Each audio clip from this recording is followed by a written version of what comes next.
Hi friends, this is Lahari creations. అందరికీ వినాయక చవితి శుభాకాంక్షలు. ఆ మహాగణపతిని ఈ 9 రోజులు మనసారా స్మరించుకుంటూ బాలగణపతి చిత్రాలు కొన్ని, అల్లరి చిత్రాలు కొన్ని వీక్షిద్దాం రండి మన ఛానల్ ద్వారా.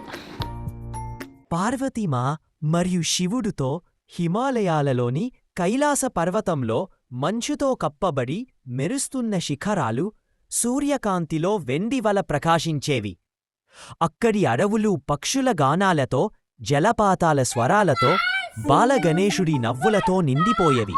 తన స్నేహిత జంతువులతో ఆడుకునేందుకు అడవిలోకి వెళ్లేవాడు. ఒక తాచీమైన కోతి, ఓ మృదువైన జింక, తెలివైన పర్రోట అతని మిత్రులు. అతని ప్రియమైన వాహనమైన మూషికుడు, ఎలుక ఎల్లప్పుడూ అతని పక్కనే ఉండేది. ఒకరోజు అడవిలో తిరుగుతూ బాలగణేశుడు కొంతమంది చిన్న వయసు ఋషులు ధ్యానం చేస్తున్నారని చూడాడు. అల్లరి చేసే మనసుతో సమర్పణ కోసం ఉంచిన పండెలను తీసేసి వాటి స్థానంలో మంచుతో చేసిన బంతులను పెట్టేశాడు. ఆ రోజు సాయంత్రం గణేశుడు కైలాసానికి తిరిగి వచ్చాడు. పార్వతీమా అడిగింది, గణేశా, ఈరోజు ఋషులని ఇబ్బంది పెట్టావా? గణేశుడు తల వంచి ఒప్పుకున్నాడు. పార్వతీమా సున్నితంగా నవ్వి చెప్పింది, నా బిడ్డ అల్లరి మంచిదే, కాని అది ఎప్పుడూ ఇతరులకు బాధ కలిగించకుండదు.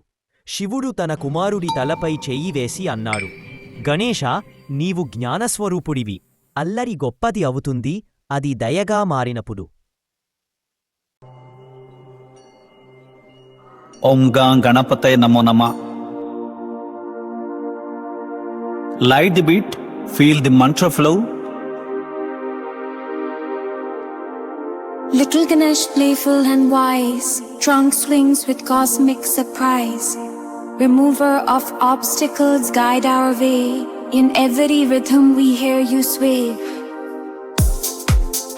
Ganapati Bappa Moria.